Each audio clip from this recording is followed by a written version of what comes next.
पूज्य परमेश्वर प्रशंसा धन्यवाद हो।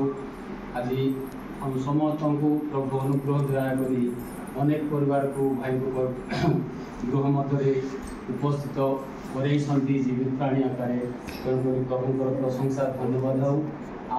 प्रभुंर जीवंत वाक्य आम देखा गोटे पद मात्र जहाँ लेखा अच्छी गीत संहिता 103 अध्याय 5 वचन। गीत संहिता 103 अध्याय 5 वचन से लेखा जाए से उत्तम वस्तु तुमर मुख तृप्त करती तहु उत्कृष्ट पक्षी न्याय तुम्हार नूतन यौवन हुए। प्रभु ये वाक्य दे अनुग्रह दया आशीर्वाद करूँ।